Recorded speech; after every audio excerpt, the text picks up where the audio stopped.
If I see something coming for the Novelry, I know I've got to jump on it quickly.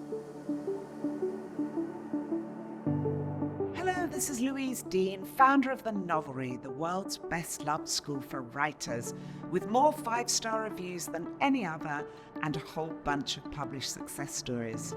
As an award-winning Booker-listed author, I founded the Novelry to help writers avoid the frustrations of writing solo for years by getting wise eyes on the most important element of writing right from the get-go. Story, story, story. And this is our podcast to give you everything you need for happy writing. This is the Novelry on Writing.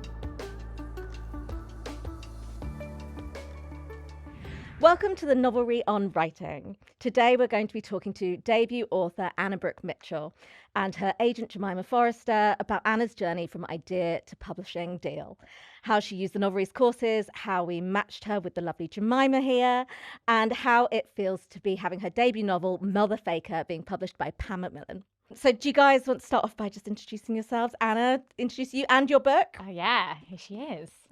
Motherfaker. Yeah, I'm Anna Brook-Mitchell and I'm the author of this. I am a screenwriter and I joined the Novelry a few years ago when I'd finished my first draft.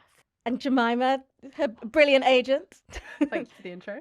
I'm Jemima Forrester. I'm an agent at Higham Associates in London. I've been there for about 10 years now, and I work mostly in commercial and upmarket fiction. So let's take you all the way back to the start, Anna, and what did your life look like when you first started taking novel writing seriously? So when you decided, I want to write a novel, like, where were you? What were you doing? So I just had like a flurry of rejections. Sure. So I'm a screenwriter, and so I was down to the final few for this BBC writing scheme 2 years in a row. I got rejected 2 years in a row. But for as part of it, like when we got sort of near the final stages of it, one of the exercises that they set us was to write a one-page story that made them laugh or cry, which is a terrifying terrifying thing. But I'd not written prose since secondary school, and so I wrote this one page, and it was this idea of this woman who fakes a pregnancy, and I'd had the idea 10 years before that, but I knew it was a good idea, but I wasn't really like at the right point in my life to like really think about it. And so I wrote this one pager, and I didn't get the BBC Writers Academy, but I did think to myself, oh, but I really like this. This is fun. Like, and then I got made redundant. Perfect. It was so brutal. I was on annual leave, and I was on a train, like a very public, quiet train, and then my boss called me and on my personal phone and just like told me over the phone. Excellent. And so everyone in the carriage like knew. They all knew that what was happening because it was like, you know, busy but quiet. Yeah. And like so I was like, right. But the good thing was I got 3 months. I didn't have to go back. So it was just like my notice period and they Nice. paid me. So Yeah. I was like, right, well, and my mum had been going on like, you should write a book. You really should write a book. I was like, no. And then actually I was like, well, maybe I should write that book. And so I did. Yeah, take matters into your own hands. Yeah, and I was like, well, I've got 3 months, and I'm not gonna waste it. So I wrote the first draft, and then I know as a screenwriter that like every medium is different, and I knew that I had a good idea, but what I really didn't want to do was mess it up, and I knew that I wanted to give myself the best chance possible of getting published, which is why I looked for sort of like a course to do, which is when I found the Novelry. Oh my God, amazing. Yeah. Which I'm going to ask you lots about later. Yeah. But first, Jemima, hello. I want to take you back to the first time you read Anna's manuscript and like what immediately stood out to you about it and made you want to represent her. Yeah, I remember it so well, actually, that I remember starting it and going, I love humour in writing. I'm really, really drawn to humour in writing. And I remember starting it going, this is so fun. The voice was immediately there. It was like, it grabbed me straight away. It was really funny. But as I read on, and I remember I called it in the full manuscript from you. And as I read on, I was so surprised by how much I sort of really fell for the characters and how I just deeply, deeply cared. And it really moved me as a book. And I thought at the beginning it was going to be funny and at a certain level, and it just absolutely surprised me and completely captivated me, and I cared about Barry and I cared about all of the other characters that you created so much.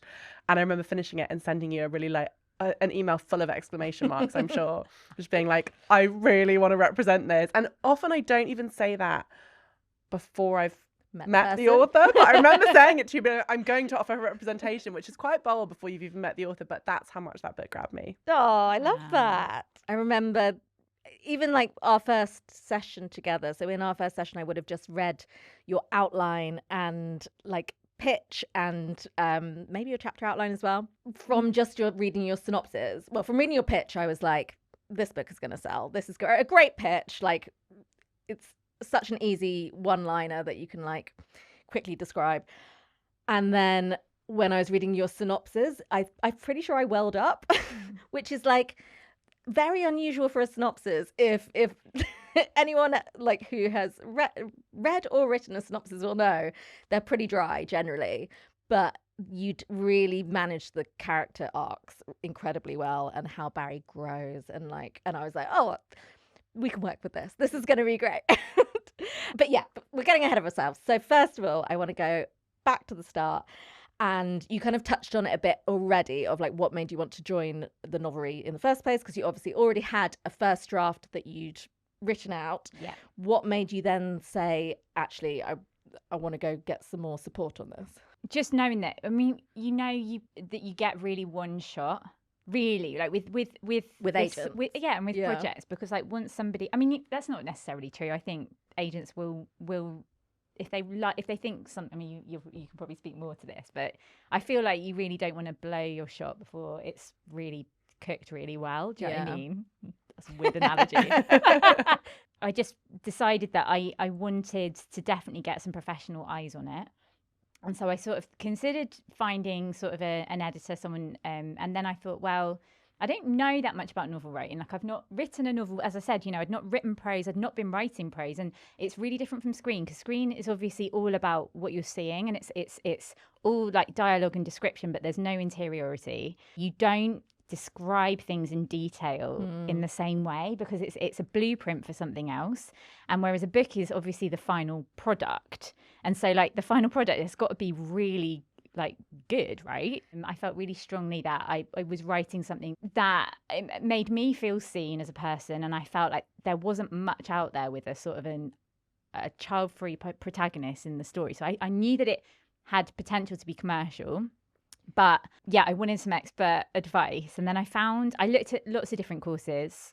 But what I liked about the Novelry was that all of the editors had worked for the big 5 publishers. And for me, that was the reason. And obviously the submission service was the absolute goal when I joined. Yeah. And also getting to be coached by an author. Because like that's the thing, because like I didn't know any authors. Like I'm not in that world. I don't have any friends or family or anybody I know who was an author. And so, like, it is this whole other area of like an industry that I'm just not familiar with. And I was like, it would be really great to like just speak with somebody who was already doing the thing that I want to do. Yeah. So you were coached by Libby Page, who is the best-selling author of The Lido, and she's got another book coming out now called This Book Made Me Think of You. And it's great. I've read it. It's really good. Yeah.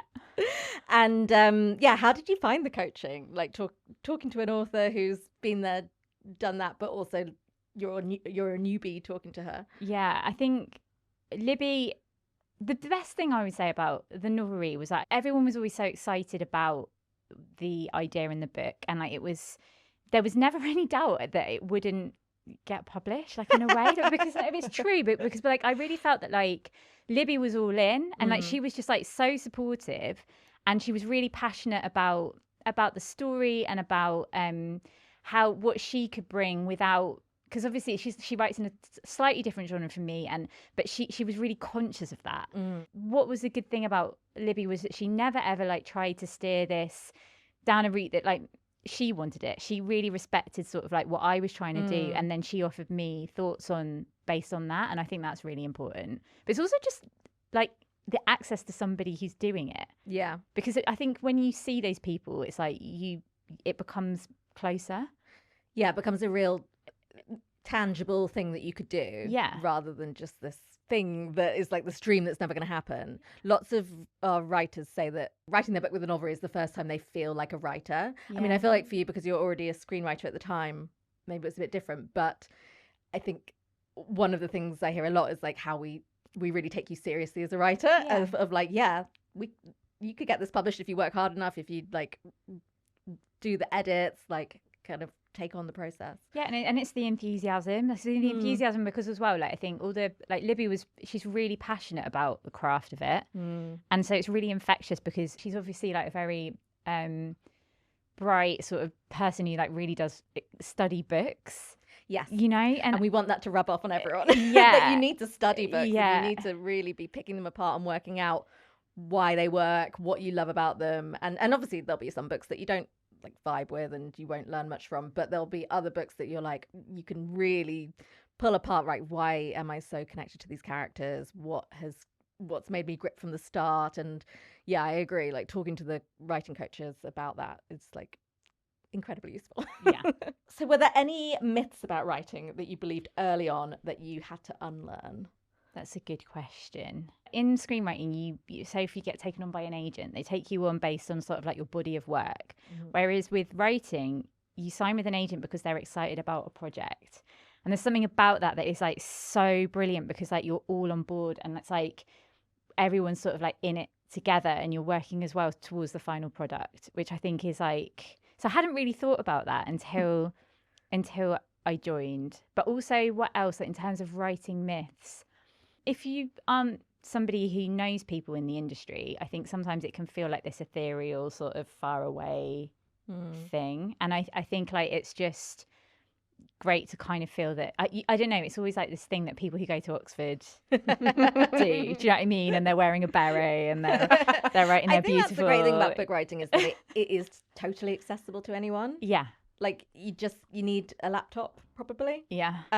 Or even a notes app on your phone, but ideally a laptop and yeah, hard work and kind of dedication to reading, and but it's one of the more accessible kind of the arts. Yeah, and I think as well, like, I had a teacher at secondary school who like made me really lose my confidence with it, and so like I just stopped. Name and shame. I can't say. She's not named in the book at the end. She's not in my acknowledgements. So any of the teachers in that acknowledgements, they did not say that. But it's amazing how, like, because I think it's really interesting that we stop writing stories, don't we, at like year 9 in the UK, which for the American listeners is what age, like 14? Yeah. Right, and so like.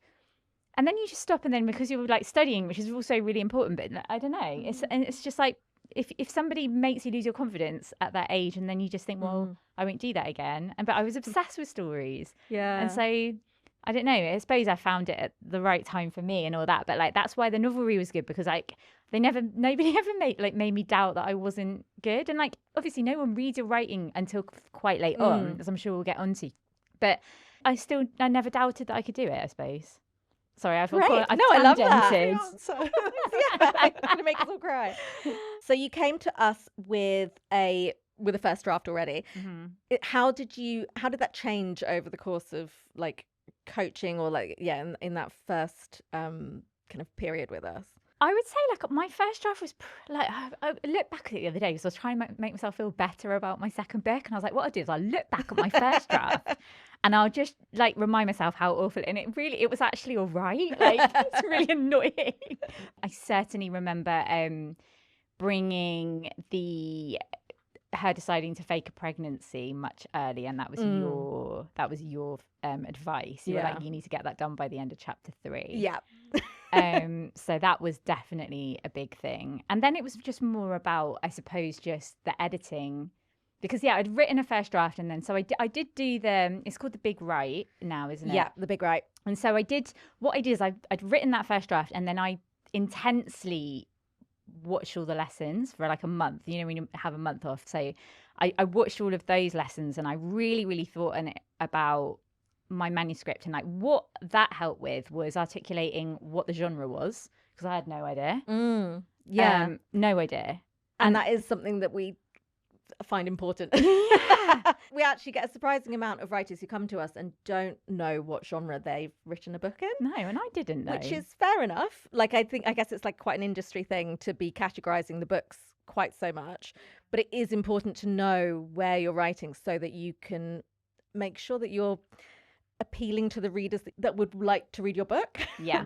So if you've written a love story and then everyone dies at the end, or, you know, there are certain things that readers aren't looking for that would stop your chances or, you know, hold back your chances. So making sure that, like, I don't know, even I think with your book, it's not too neatly tied up, but it is hopeful, and it's a lovely ending, but without it feeling too trite or anything. And I think that tends to be a kind of book club thing. Yeah. Whereas in more women's fiction and romance, you might have a bit more like neatly tied up bow at the end. I think the other thing that's really helpful is the plan. That but I remember we can talk about it, but I just remember like what genre is it? And I remember at one point writing like women's / commercials / like book clubs. I just had like no idea. Yeah, to explain what the plan is something that we ask all our writers every time that they have a call with one of us at the Novelry. We get them to fill out the plan, and that is the title of your book, your genre, your one-line hook, your synopsis in 500 words, what your reader's reading to find out, and your theme. Yeah. And that we find just helps you to really condense down, like, what am I writing? Yeah. And if you do that again and again, and it changes over the course of, you know, each call, you might have updated something, or you might realize, you know, but it helps you refine your hook each time and gets you focusing on, like, what is my book about? What am I writing? Yeah. And yeah, some people definitely, you know, it's not an easy thing to do sometimes because it makes you question, yeah, what am I writing? What is this book? Yeah, but it's also, I think it's something that I would definitely use for every book going forward, because I think it's like this thing where you can always go back to it and refine it, but then like when you get in a pickle, you can always just go back to that and just go like, what is it that I'm doing? Like what? But I think it's also like with the plan for this book, like I feel like 75% of it was my submission, my query letter.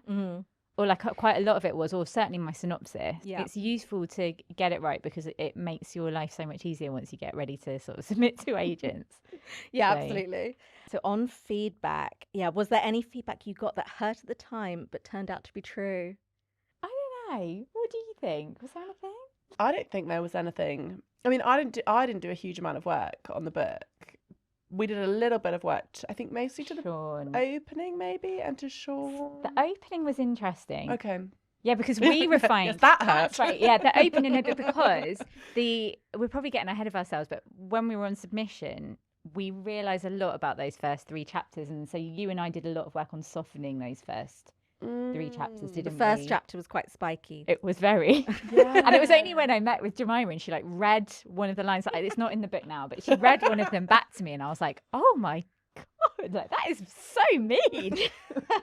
I can't remember the line. Yeah, but I do it was remember that bit. brutal. It was all about the like Barry's in a cafe and there's children running around, Yeah. and she maybe says something about like maybe Oh, I just Not hitting remember one it. of Am them, I allowed to but- say? Go for it. Go on. It was about wanting to stick out her foot, so the child fell over, like tripped over and fell on her face or something. I mean, clearly I thought this was funny.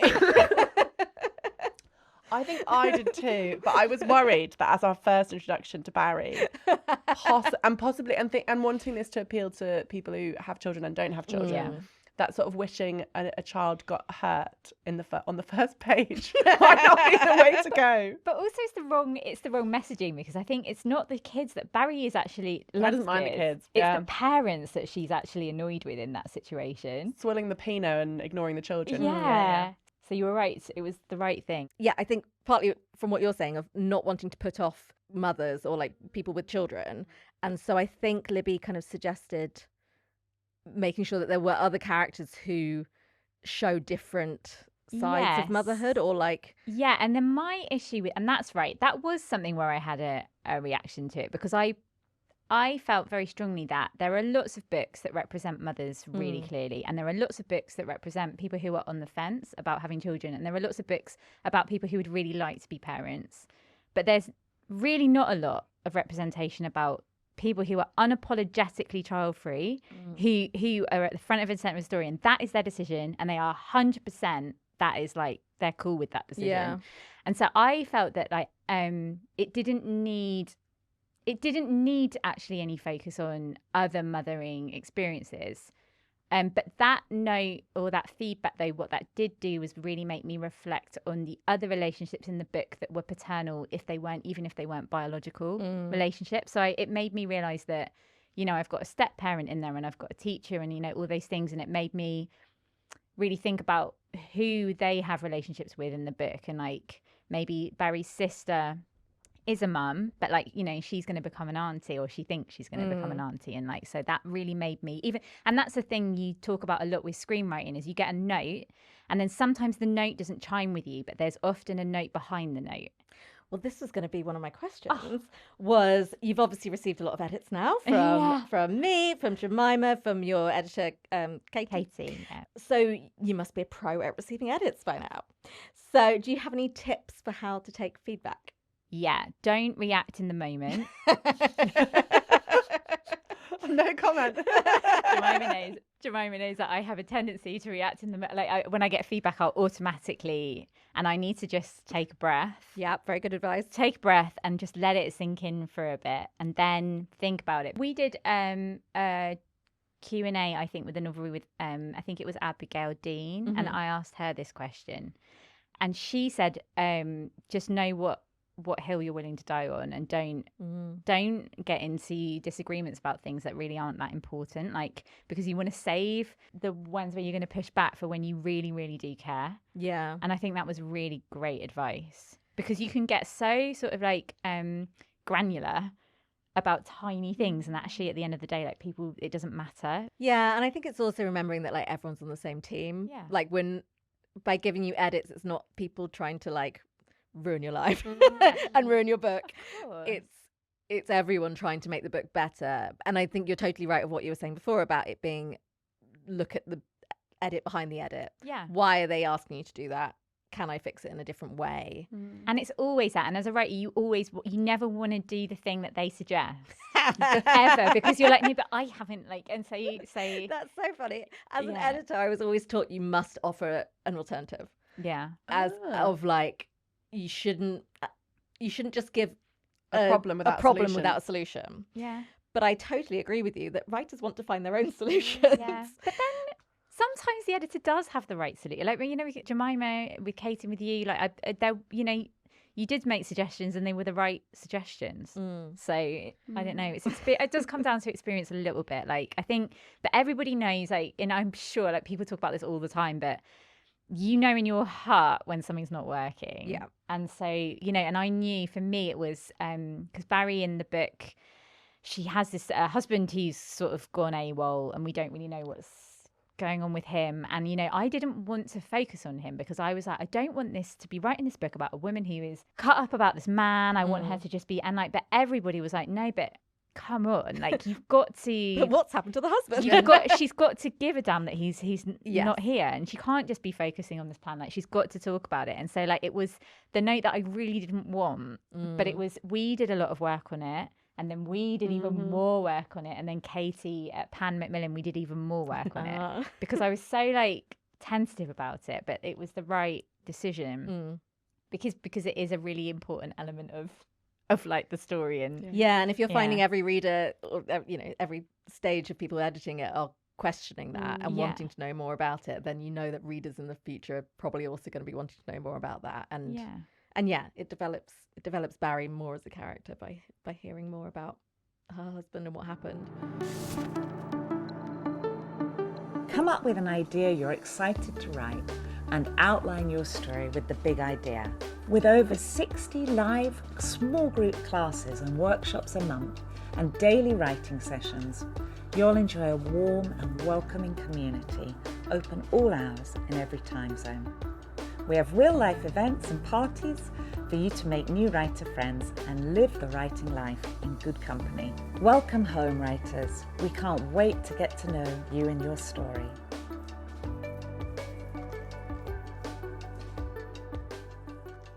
Was there anything surprising that any of us caught that you hadn't seen in your own manuscript?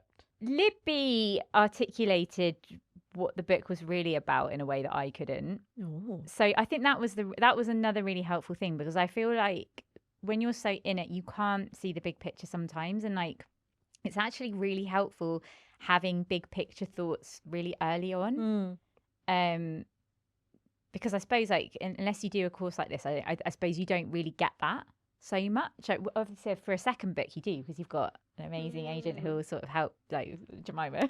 I was like, yeah, an amazing. I was like, No, but you are an amazing. You're in a different position great. once you have an agent. Because you can bounce ideas, and it's just so much, just so great. Jemima was like, oh. No, I'll take it. but she was just like, well, it's about this. And it was the same with you. I remember really clearly you being like, but it's not a book about whether somebody wants to or doesn't want to have a child. It's about community, and it's about, and I remember that you're just hearing somebody else articulate what your book is about is really helpful. Because something you don't really, mirroring like, it back at you. and, Or seeing, I guess what someone else takes as like, this is what I saw it as being about. Yeah. When you were first edited, what did you think editing would be, and what was it actually like? Was it different, or was it exactly as you imagined? So in screenwriting, you have to, like, when people give you edits, you kind of have to do it in a way. Like, you have to take them. Because, like, normally it's, I've got to be careful what I say here, it's like, normally like a commissioner, or like something. And so I think it's because it's a blueprint for something else, right? So they need to get the bare bones of that right, so that somebody else can come in and direct it, and and like bring another. But with the book, because it's the final product, and you're the author of it, it's kind of like you're the director as well as the writer in a way. So like, I think people are more sort of respectful about, not that screenwriting people aren't respectful, but like I think people, I don't know, I think you have like slightly more freedom and say and sort of like what you want. I anticipated the editing would be more brutal actually than it was, but maybe that's just because I'm from an acting background in screenwriting. Like quite a lot of screenwriters do join the Novelry, and definitely something I hear from them a lot is, you guys are so nice with your feedback. Because I guess we want to be supportive, and but I think it is very different from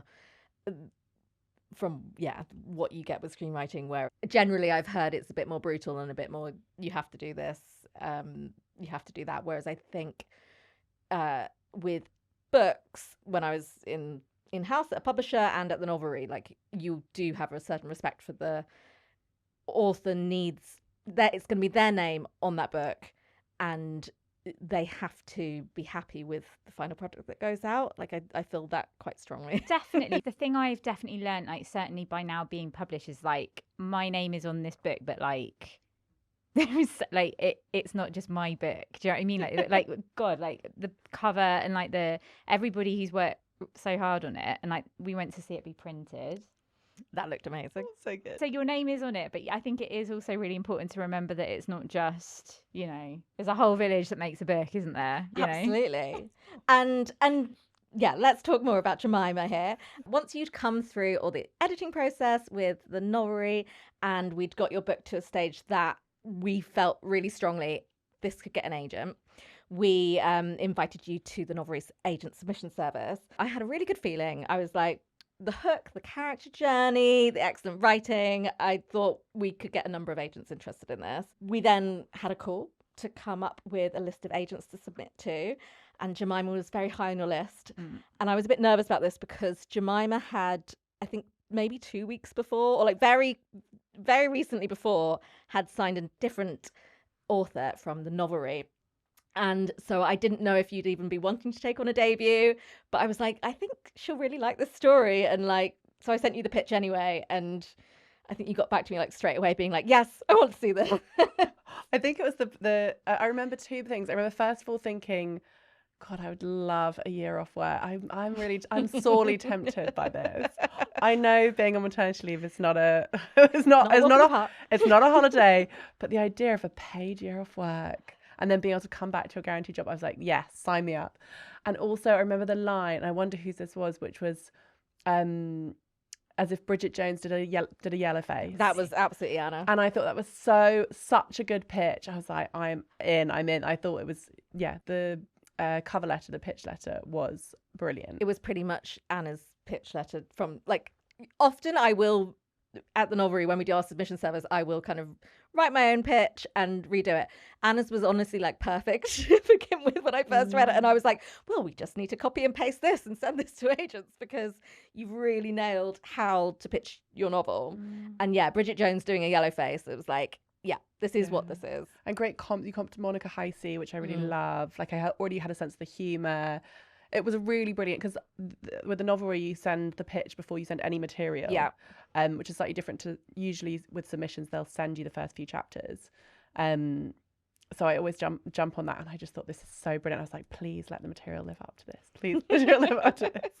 And what was it about the submission material once you did get it that made you make a full request of the manuscript? Yes. So I think you sent the first 3 chapters and the synopsis. I mean, I was already obviously completely in love with the pitch, and then it was just the humor in the writing. I was straight in. Even though we talked about the beginning being something that we worked on the edits, Barry's voice is so strong, and when you read this book, you will see what I mean. Like, she leaps off the page with her voice, with her humor, with her outlook on the world. And I think I remember saying she's like really unashamedly herself, and you get that in those first few chapters. And I just really wanted to read on. So excellent.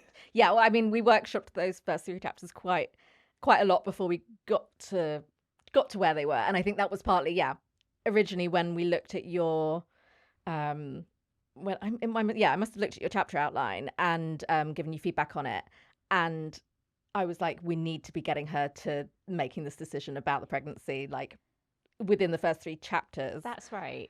Because we need to hook people in, and that's what drives the plot, and that's what gets people interested in delivering on the pitch. And so we need to get to it within the chapters that agents are going to see, so that they can be like grabbed in and make them want to ask for the full manuscript. You want to end on that point where I have to know what happens next. Yeah, it was smart. It was like the best. It was the best bit of advice I think I could have been given. But I remember as well, I think we had to go through my first 3 a couple of times because I think my first 2 you were quite happy with, and I think my third one went off on a bit of a tangent.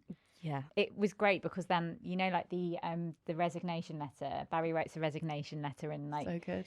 And drunk and writes a resignation letter. Yeah, and I remember, but that note that you gave, I think, was what led to me coming up with that idea. And I think that's like it's like one of the stronger parts I think of like that 3rd chapter, and it's like stuff like that made it real so difference. relatable. Who hasn't had a bad day at work and wanted to write a resignation letter to them?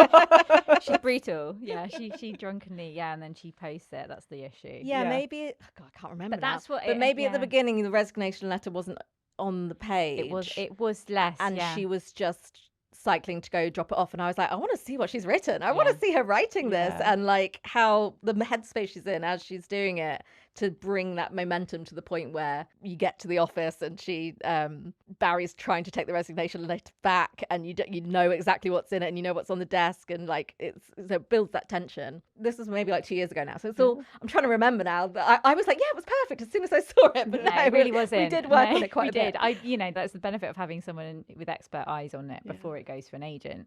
Because if I'd have submitted, I would have carried on blindly editing that. And she would have done this pregnancy thing on page, like chapter 5, and it could have gone out to it. And like, there might have been people who'd have gone, "This is a good idea. The writing's okay." Like maybe, but it would have lowered my chances. I think. Sure. So the querying process, what was it like for you emotionally? Had you ever gone out and queried a manuscript before? No. It was tough, wasn't it? Because like I think the hook was strong, and so we got a lot of people who wanted to read lots and lots of people read the full manuscript. Yes. Like, I can't remember exactly how many, but maybe like 10 or 12 agents read the full manuscript. Yeah, the no's come before the yeses, and I remember you saying this, and I think it got to a point where you were starting to get a little bit concerned. Because I feel like we got a lot of, and then people who I think we thought were going to really be into it very strongly weren't. And I think it was because, like, because she was so spiky, it kind of, I think it put people off quite a lot. And like, I think that was interesting because I think it certainly informs our edits. Because I remember saying to Jemima, like, there was something off about these first three, and you were like, yeah, like, she's horrible. The spikiness is brilliant, but it was all, I could see why it would be off-putting. Yeah. And so we got a lot of no's very quickly. And then we started to get falls, and then In my head, this was really quick. In my head, this was really quick. I feel like it was like 2 weeks, and you Yeah. had It three, yeah. or 3 or 4 offers from agents by the end. I think you had 3 offers through us and 1 offer that you got yourself. I think I Or had was there more. more? I think I had about 6 in the end. I think realistically, it was probably over the course of a month. I think, It's but actually so quick, It's guys. so quick. It's so quick. But I think that's the thing. If you're not going through the Novelry, I think it does take longer, right? Because it's a. But I think agents, you should talk about this. But I think you guys, if you get something from the Novelry, do you read it more quickly? No, yeah. Yes, of course I do. Yeah, I mean, I've been receiving submissions from the Novelry for a while, and then it was funny. It's a bit like buses, I guess. And everything's subjective. I think the thing I knew about the Novelry was the quality that came through, and so I knew I needed to jump on it quickly. And not every book that I called in was going to be the right book for me, but I knew that it would be a really, really good standard. So yeah, if I see something come in from the Novelry, I know I've got to jump on it quickly. But then I remember that it probably took me longer than I thought it would to like actually read the book, because it's really, I think it came in at a really busy time. It was summer. I remember getting a few, you being like, and she's got another full request, another full request. I was like, oh my god, I don't have time to read it. So agents are busy. Like it can take longer than that. Yeah. But yeah, for sure, there was a sense this one was heating up, and I needed to jump on it quickly. I'm so glad I did. So yeah, you had multiple agent offers, and you went in and met with them. Like, what was that like, going and meeting different agents? I think you get better as you go along at the meetings. I remember talking to you about it because I think the first meeting I had, it's just so overwhelming, I suppose. Because when you're writing a manuscript, all you dream of is that one person will fall in love with it. Like, that's all you want in the world, is for somebody to fall head over heels for your book and then want to represent you. And so my first meeting, I think I was just so sort of, I don't know, I was just like completely blown away by the fact that anyone wanted to represent you. Yeah. I remember afterwards you were like, I forgot to ask any questions, or like as you did further meetings you were like, oh, I should have asked the first agent this. And like, you get to know. Yeah, you get better as you go on. It's interesting because you get like a real sense for like the different vibes of different literary agencies. You sort of go in and like David Higham was really like, I met everybody. Like I met because I met the TV people and I met the foreign rights team, and like everyone was like really energetic and like matched in an energy where I really felt like happy but also very safe. Yeah. I just knew that we were going to get on. And what was it like meeting Anna for the first time? Oh, it was brilliant. It was brilliant. I mean, anyone who is watching this podcast will already see, like, you're so charming. You speak so brilliantly about the book. You're so warm. You were so open, you were so open to the feedback that I gave you, I knew I loved the book, but I think meeting you confirmed that you were someone I'd really want to work with. Given that you'd already said that you'd offer representation, you were in a bind. You were like, I better like her. I just hope she doesn't choose me. That's never happened. No, it was brilliant. You asked really good questions, I remember, and yeah, I thought you were somebody who came across as warm but also professional, and that when I'm meeting authors for the first time, it's not just this book either. It's also the long-term career. Yeah. So we talked about what you wanted to write next and what your aspirations were as an author, going forward, and yeah, hopefully we get to work together for many, many more books to come. And do you get nervous meeting authors for the first time? Incredibly nervous, because if I've got to the point where I've asked for an author to come in, especially if I know they're meeting other agents. And at that point, I've fallen in love with the book. So it's I receive so many submissions, and it's so rare to find one that I absolutely love. Both ways. Like, I want to make a good impression on you. I know I'm up against other agents. Like, I love this book. I really don't want to lose it. So yeah, I definitely get nervous, but I think more excited. I think it's nervous and excited. I was really looking forward to to meeting Anna, and the team was so excited about the book as well. So that was I great. mean, I remember you coming out of the meeting with David Higham and just being like, everyone came out and talked to me, and they'd all read the book and Even they knew the exactly what it receptionist, was. like the girl on reception, I can't remember. She's not there anymore. Oh, I dear, can't remember her was. name. But she was like, I've read the first few chapters of your book, and I was like, this is very clever. I'll pay her off later. No, she will absolutely have done that. And Yeah. and I remember Georgie was so excited. So Georgie works on the film and TV side, and she was so excited to meet you and just absolutely loved the idea. It's really great because you get that I also write for screen, and so I felt really sort of, I love the idea that there was in-house film and TV, and also Georgie, you know, she's really sort of pro sort of me adapting and like all that sort of stuff. So it's like it felt like the right fit. Yeah. So Jemima, so you've signed 2 novel rewriters so far. What is it that stood out to you about them? I'm going to sound like I'm repeating myself here, but I just think it was the brilliance of the pitch, and both of them, they're very different books. There is actually a connecting theme, and they're like very messy women doing morally dubious things. We love but messy that you women. but that you like are rooting for, but they've also got this vulnerability to them, and you're just rooting for them from the start. And so even though they're very different books, they sit in that book club space in the market where the pitch is everything. And it's such a tough part of the market to launch from as a debut writer. And so to have that one line pitch, to be able to summarize it in one line, is so important. And I think that's what both of those books, in very different ways, they were able to do that. And I think that is something we try and instill in the writers at the Novelry from quite early on, is like, well, with us asking about the plan of like, what is your hook? Really think about that right from the start, so that you can keep coming back to it and make sure not just that your book has a hook, but that also your manuscript is then delivering on that hook. Yeah, those are the ones that really do shine with agents, is the ones that have this really crisp premise that you can talk about in one line. I think that market awareness as well, that knowing where it sits, you know, both of them, I can't remember Rosie's now, but I remember the having the comparisons, you know, comp titles we talk about all the time, but they are really key. And both books delivered on what they promised in the pitch, and the quality of the writing. It was a really, they both really stood out. And actually, now I think about it, I think I just dole out the same advice to every writer. And I'm like, get to your premise within the first 3 chapters. And I'm pretty sure that's exactly what I said to Rosie as well. We need to get her to making this terrible decision, these messy life choices within the first 3 chapters. At the end of the 3rd chapter, I'm going to be like, oh my God, I can't believe she's just done that. That actually probably could sum up quite a lot of the books that I work on and love. I want my jaw to be on the floor after the 3rd chapter. Do you ever give feedback on to writers that you're passing on, just like not with the Novelry, but just more generally? Yes, it sort of depends on how far down the process I've gone.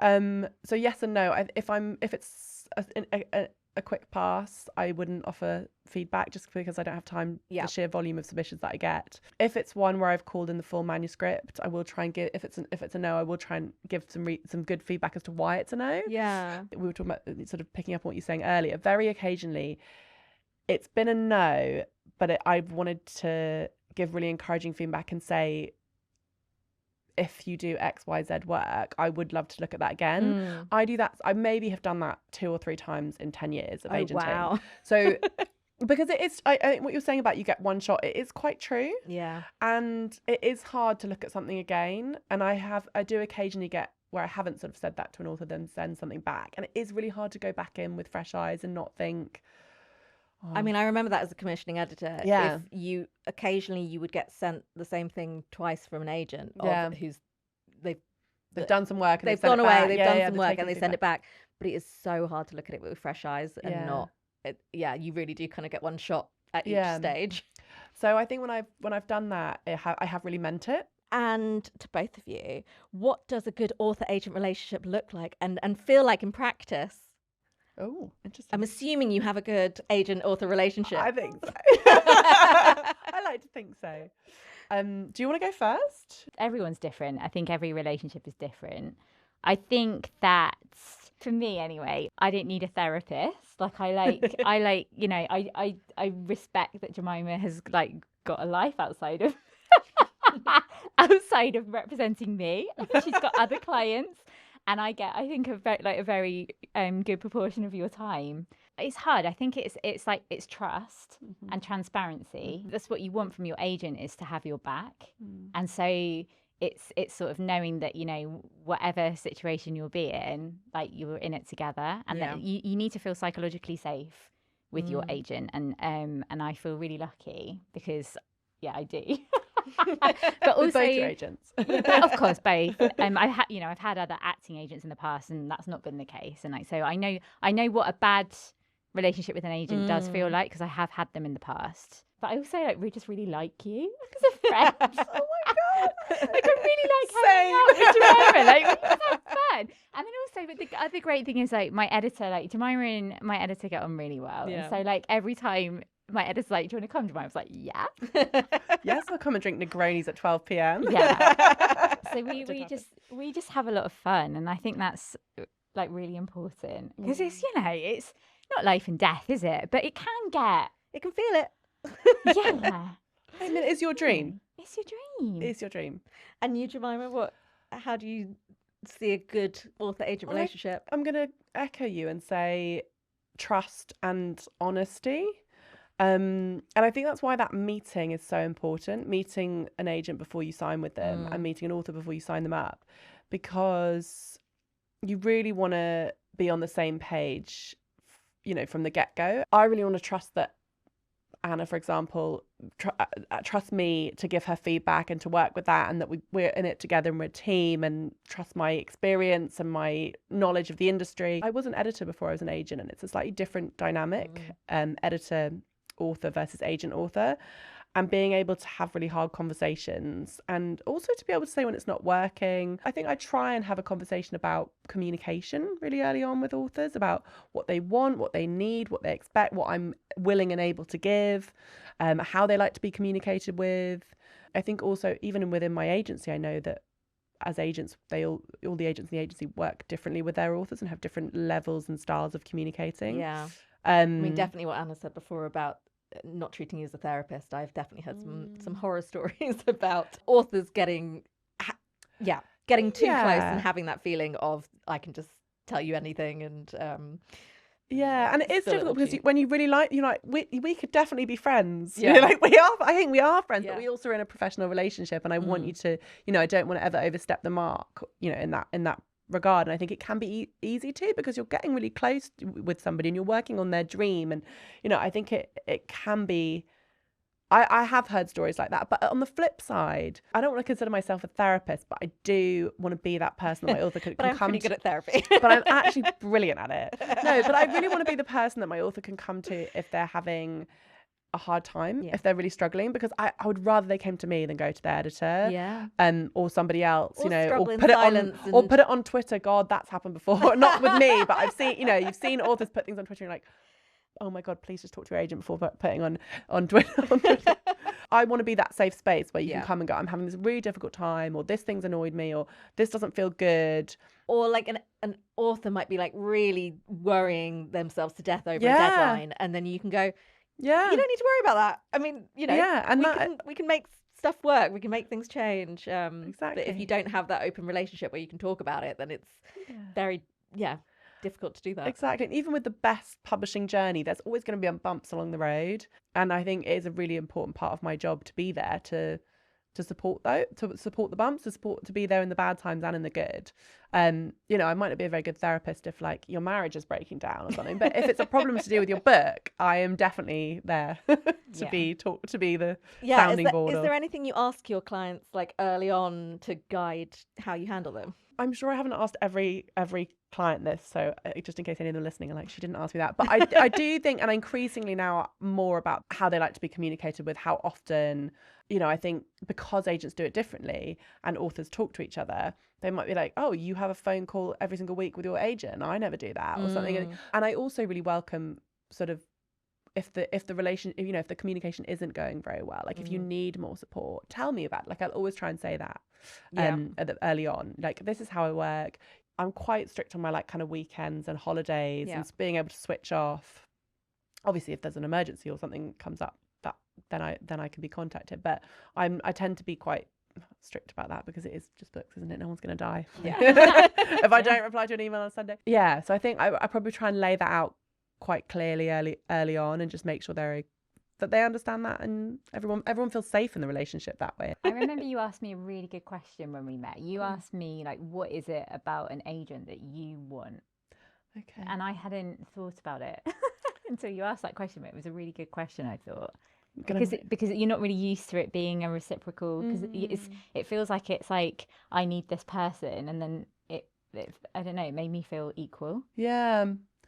Well, maybe I need to remember to ask that. Yeah, it's a good question, because it made me really think about it. Jemima, what's the fastest you've ever known you've wanted to represent someone? Being completely honest, is after reading a few chapters. It's not quite from the pitch, even though I can get excited about a pitch.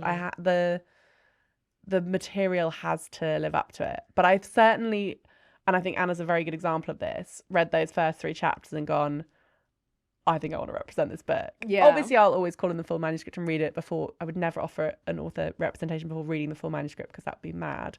But I will have known in those first 3 chapters that there's something really exciting here. Yeah. Which I think writers will appreciate. Like, you know, they don't want to just be sold on pitch alone. They want you to, you know, love their writing and be invested in it. Anna, what's the weirdest thing you did while drafting? I don't know if it's weird, but we did a lot of manifesting, didn't we? Like, I'm really into that. And some people are really not into that. So I think some people will find that weird. But I did a lot. Like, I had a Post-it note that As in you did manifesting together? We did manifest. I did a lot of manifesting before. Sure. One of my friends is very much into, like, Lionsgate portal. Do you know about it? I do not know about It's that. very woo-woo. Is it the 8th of August? The 8th of August, which was the day Jemima emailed to say she wanted to represent me. But, so that's a bit woo-woo. Sure. So that was weird. Like, my boyfriend thought that was insane. But it worked, clearly. But it worked. So we're you know, that's proof. Yeah. But apart from that, lots of muttering to myself. And I actually did get out of the shower when I had an idea one time, and I did, like, leave a puddle of water, like, across the hallway to go to my desk one time. So I did do that. Right, Jemima, give us your submission red flag and submission green flag. Okay, red flag is where I can tell that they haven't taken care in their pitch. Ooh. So I think this is where maybe there's some typos or mistakes. Maybe they've got my name wrong. It wouldn't stop me from reading if I felt there was enough in the pitch of reading the rest, but it would certainly be a bit of a red flag for me because I would worry that would be a reflection of the care they might take in general in their work. Sure. And a green flag, I think that market awareness, really good comps, really good one-line pitch, being able to sum up their book really concisely and clearly. And I know immediately what this book is and where it sits in the market. Love it. Right, Anna. If you could go back and speak to yourself when you were first writing your novel, what would you say? That's a great question. I would say trust your instincts. That's what I would say. Love it. Yeah. And what would you say to a writer who feels like you're not good enough yet? Don't worry about that. Just focus on telling the story that you want to tell, because you can't control the outcome. You can only control writing the best bit that you possibly can. And that's what you should focus on. Jemima, what would you say to writers who want an agent but don't believe it can happen for them? That's probably how every author has felt at some point. And if you go into a bookshop and look at the shelves, almost every writer you see on there has felt like that at some point. And if it could be them, why couldn't it be you? I actually think one thing, Anna, that you have is really, really strong self-belief and confidence. And I think that's got you where you are today. And having that self-belief, believing your source. That's my advice. And what would your top piece of advice be to someone who is making the final touches to their query? How do they know when it's ready to send? This is so tricky because you want to get the balance right between not being so excited you finished your first draft that you send it off straight away because you can't wait to get it out. And also, you can tell me whether this is true. I think you could probably work on those first 3 chapters over and over and over again for the rest of your life if you wanted to, and never quite be happy with them. I think it's about finding the balance where you think this is as good as I can make it.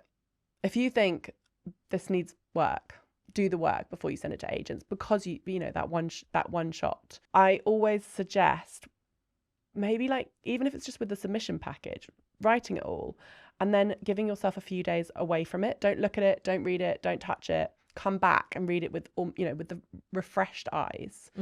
Being patient when you're nearly ready to go and giving yourself that time is a really good idea. And then my third piece of advice is reading it out loud. Yeah.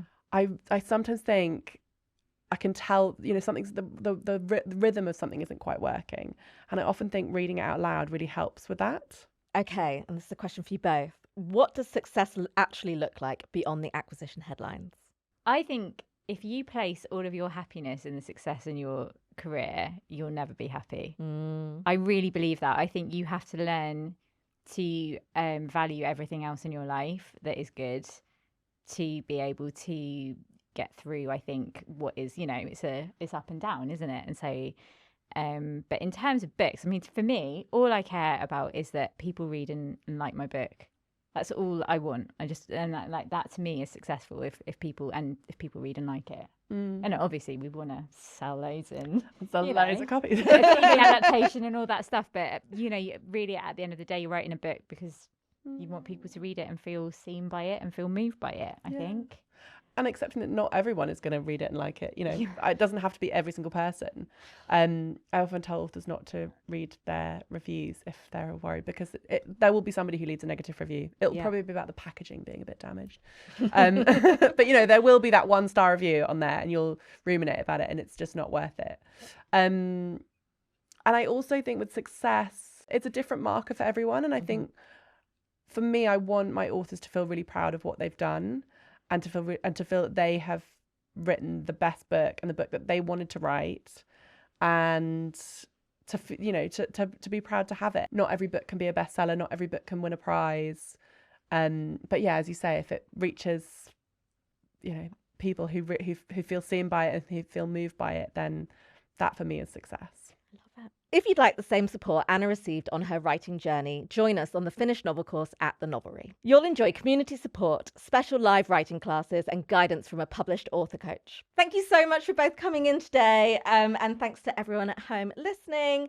Motherfaker by Anna Brook-Mitchell is out now. Take care and happy writing. Thank you. Bye.